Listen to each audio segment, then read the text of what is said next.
हमारे हरियाणा के सभी इंडस्ट्रियल एसोसिएशन के पदाधिकारियों ने प्री बजट जो सभी इंडस्ट्रियल एसोसिएशन के पदाधिकारियों से हमने चर्चा की थी, जो इनके सुझाव आए थे, उन सुझावों को हमने बजट में समाहित किया है और आज उसको लेकर के पूरे हरियाणा प्रदेश के इंडस्ट्रियल एसोसिएशन ने धन्यवाद कार्यक्रम रखा था।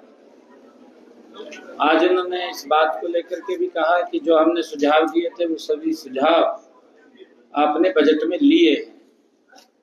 मुझे खुशी है कि हमने जो ये 25-26 का बजट है, इस बजट में उद्योग विभाग के लिए 1848.12 करोड़ रुपए का प्रावधान इसमें किया है, जो पिछले वर्ष की तुलना में 129% ज्यादा है। और हम ये भी देखते हैं कि जब हरियाणा का गठन हुआ है, उसके गठन के बाद एक औद्योगिक शक्ति के रूप में हरियाणा उभर करके सामने आया है। राज्य में 250 से अधिक फॉर्च्यूनर औद्योगिक इकाइयां और राज्य के विभिन्न क्षेत्रों में उल्लेखनीय वृद्धि वो भी हुई है। हम देखते हैं कि हरियाणा में जो एंटरप्राइजेस एंड एम्प्लॉयमेंट पॉलिसी 2020 जो हमने बनाई है, व्यापार प्रक्रियाओं को सरल बनाती है, निवेश को प्रोत्साहित करती है, एमएसएमई का समर्थन करती है, जिसमें ऑनलाइन हमने सिंगल विंडो सिस्टम के माध्यम से हरियाणा में ईज ऑफ डूइंग बिजनेस सूचकांकों में हरियाणा राज्य शीर्ष राज्यों के अंदर ये स्थान मिला है। क्योंकि पिछले 10 वर्षों में जो इंडस्ट्री के लिए ईज ऑफ डूइंग बिजनेस कि उनको कोई दिक्कत समस्या ना हो उसके लिए काम किया है, उसका एक बड़ा लाभ हमारे इंडस्ट्रियलिस्ट को मिला है। हमने अभी बजट के अंदर भी 10 नए आईएमटी लगाने की वो बात की है।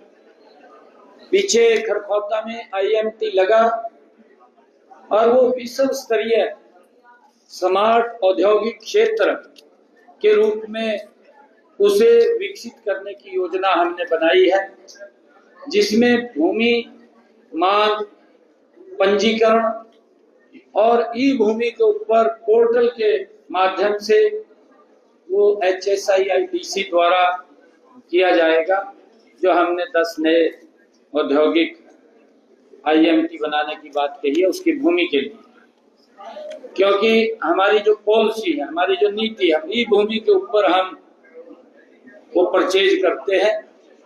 जहां जहां अभी हमने उस स्थानों को चिन्हित किया है, विभाग उस स्थानों के ऊपर वो भूमि के लिए रजिस्ट्रेशन आमंत्रित करेगा और उसके लिए हमने लैंड पूलिंग और लैंड पार्टनरशिप के माध्यम से भी हम उसको आगे बढ़ाने का काम करेंगे, जिससे कि हम नए जो आईएमटी लगाने की बात कही है उसके अंदर लैंड में कोई दिक्कत समस्या न हो। हमने श्रमिकों के लिए भी जो हमारे इंडस्ट्रियल जोन है, उन जोन के अंदर अटल किसान मजदूर कैंटीन, जिसका लाभ हमारे श्रमिकों को मिले, वो भी खोलने का निर्णय हमने किया है, ताकि श्रमिकों को पौष्टिक आहार मिले, ताकि इस विकास की गति में उनका भी महत्वपूर्ण भूमिका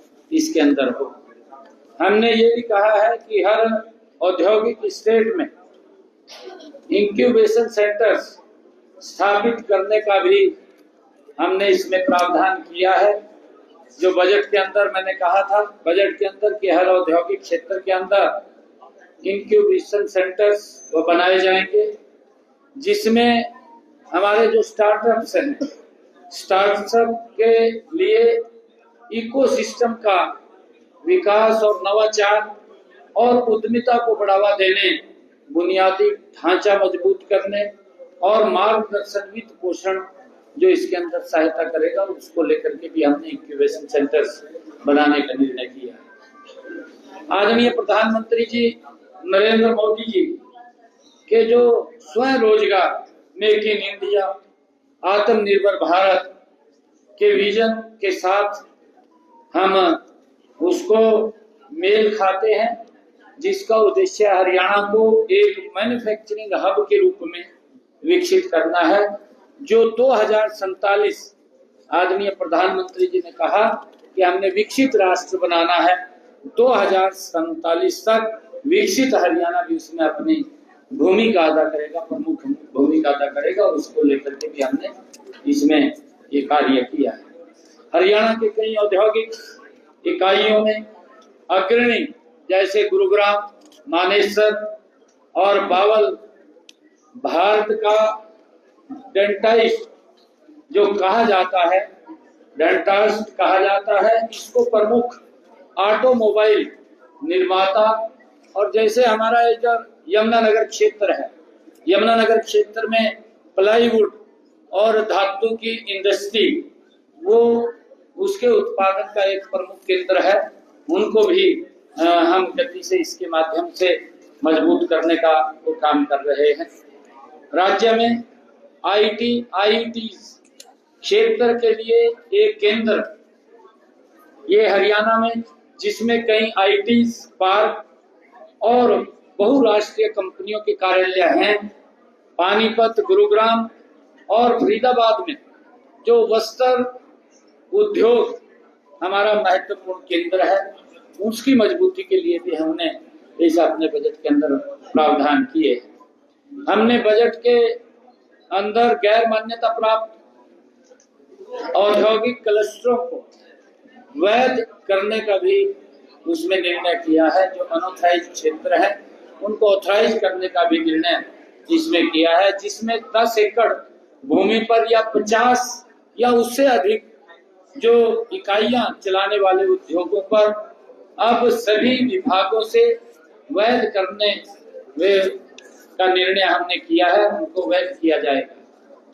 HSIIDC और HSVP के बीच नियंत्रण नीति में बदलाव करते हुए यह निर्णय लिया गया है कि HSVP में स्थानांतरित औद्योगिक भूखंडों को अब HSIIDC अपने EMP नियमों के बजाय मूल आवंटन पत्र के अनुसार वो निर्धारित करेगा।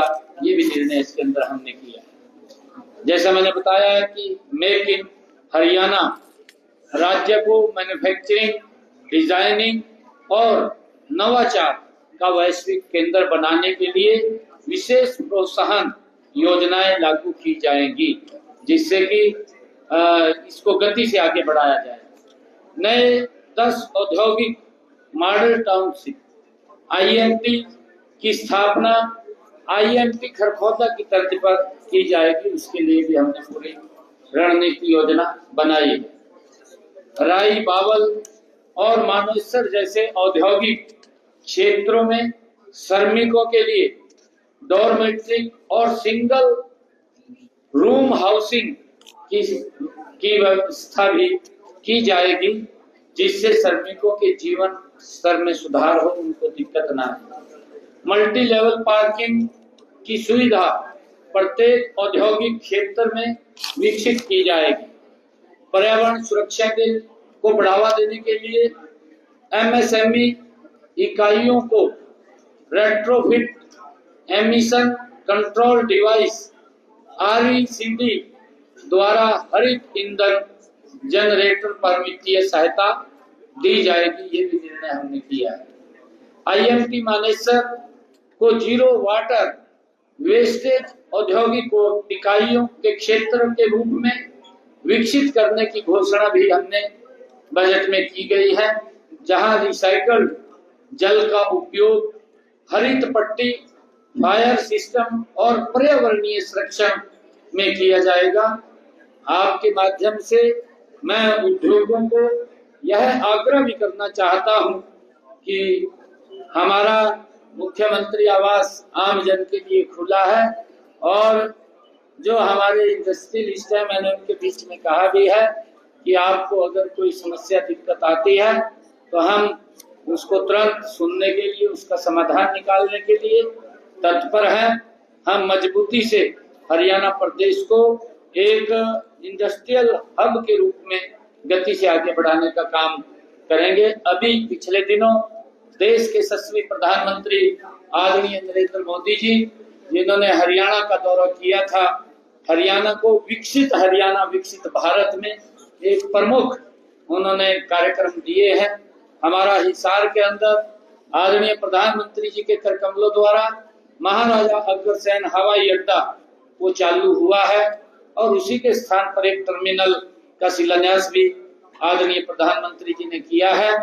और बिजली के क्षेत्र में भी एक नई क्रांति आए।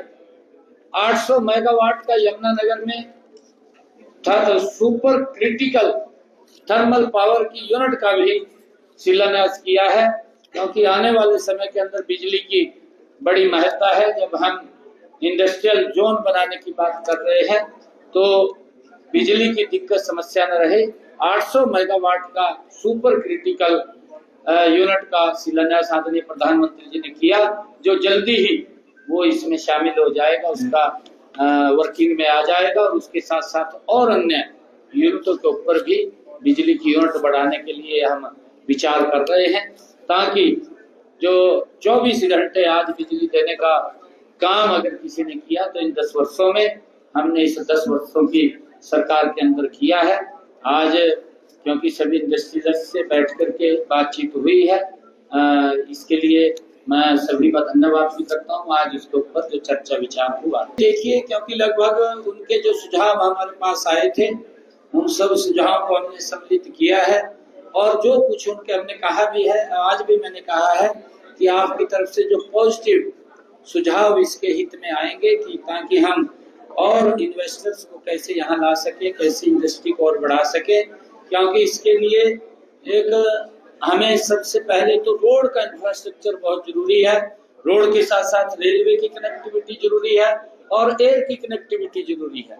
हरियाणा के लिए ये तीनों चीजें आदरणीय प्रधानमंत्री जी के नेतृत्व में हमारी डबल इंजन की सरकार ने इन 10 वर्षों के अंदर मजबूती से वो खड़ी की है। और आज अगर हरियाणा के अंदर रोड की कनेक्टिविटी की हम बात करें तो किसी भी कोने में अगर हम खड़े हों और हमने दिल्ली एयरपोर्ट पे पहुंचना है तो मात्र 2.5, 3 घंटे के अंदर हम पहुंच जाते हैं। ये रोड का इंफ्रास्ट्रक्चर हमारे यहाँ पर है। रेलवे की कनेक्टिविटी में भी बड़ा सुदृढ़ीकरण हुआ है। हमारे यहाँ पर इतनी इंडस्ट्री आ रही है, हमारे यहाँ स्पेस कम पड़ रहा है, आप देख रहे हैं ना, स्पेस कम पड़ रहा है तो हम उस क्षेत्रफल को बाहर बढ़ा रहे हैं। आप अगर केएमपी की तरफ जाएंगे, देखेंगे मारुति ने 800 एकड़ के अंदर उद्योग स्थापित कर लिया है, जहां पर हर साल लाखों की संख्या में वाहन बनेंगे। वांडा वहां जमीन देख रहा है, वो भी 700-800 एकड़ के अंदर वहां पर जमीन को देख रहा है और वहां पर यूनिट आ गए हैं। मैंने इसका जिक्र किया है कि हमारे यहाँ पर जो IMT घरखौदा है उसकी तर्ज के ऊपर हम 10 और यूनिट, 10 और IMT विकसित करने की हमारी प्लानिंग है। अगर आप देखेंगे इंडस्ट्री के लिए, क्योंकि रोड का इंफ्रास्ट्रक्चर होना जरूरी है। आज इन 10 वर्षों के अंदर हमारे हरियाणा में रोड का इंफ्रास्ट्रक्चर में एक अभूतपूर्व परिवर्तन हुआ है और जिसके कारण से इंडस्ट्री गति से आ रही है। अगर आप यहीं पर देखेंगे, हमारे मेवात की तरफ जाएंगे, मेवात के अंदर भी एक बड़ी इंडस्ट्री बैटरी की लगी है, जल्दी ही चालू हो जाएगी। ऐसा नहीं है कि बड़ी इंडस्ट्री नहीं है, आ रही है और भी आ रही है। हमारा ये प्रयास है कि ईज ऑफ डूइंग बिजनेस, हमारे जो इन्वेस्टर्स हैं उनको कोई दिक्कत समस्या ना आए। हमारी सरकार उनको सरलीकरण करके उनको आमंत्रित करने का काम कर रही है। देखिए, वो अपने अपने तरीके से हमने जब जोन बनाए हैं और छोटी इंडस्ट्री एमएसएमई है, उसके लिए भी हमने प्रावधान किए हैं। हम उनको सुविधाएं दे रहे हैं। ये तो व्यक्ति अगर कोई बाहर आना चाहे आइए ना, हमें कोई आपत्ति थोड़ी है। 129% का हमने ज्यादा बजट दिया है, सबके लिए है ये सबके लिए। आजकल मैंने जो रोड्स की कनेक्टिविटी की बात कही है, आप हमारे जो पोर्ट्स हैं, बाहर से जो रॉ मटेरियल आता है, कुछ देश से रॉ मटेरियल आता है, हमारे यहाँ टेक्सटाइल इंडस्ट्री पानीपत के अंदर है। टेक्सटाइल का हमारे जैसे यहाँ कपास की खेती होती है, वो उनको रॉ मटेरियल मिलता है। और जहाँ और रॉ मटेरियल बाहर से आता है, वो अब उतना समय नहीं लगता जो समय पहले लगता था 2014 से पहले। अब तो उसका सरलीकरण हो गया है और लोगों तक वो पहुंचता है। हमारे 40 विभागों को उनकी लगभग 150 के करीब जो सुविधाएं हैं, उनको single window system, single roof system, उसके माध्यम से देने का हम काम कर रहे हैं, जिसका लाभ भी हमारे जो इंडस्ट्रियलिस्ट है वो ले रहे हैं।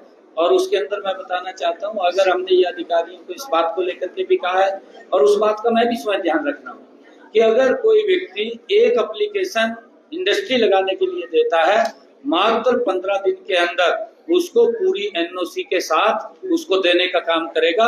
अगर उसका कोई ऑब्जेक्शन लगता है, उसके कागजों में कमी है, तो मैक्सिमम 30 दिन का समय हमने रखा है। 30 दिन के अंदर उसको ठीक करके उसको एनओसी देने का काम हमारी सरकार। देखिए, डबल इंजन सरकार का फर्क पड़ता है, कोई किंतु परंतु नहीं रहता, और ये काम गति से अब होंगे, सब काम होंगे।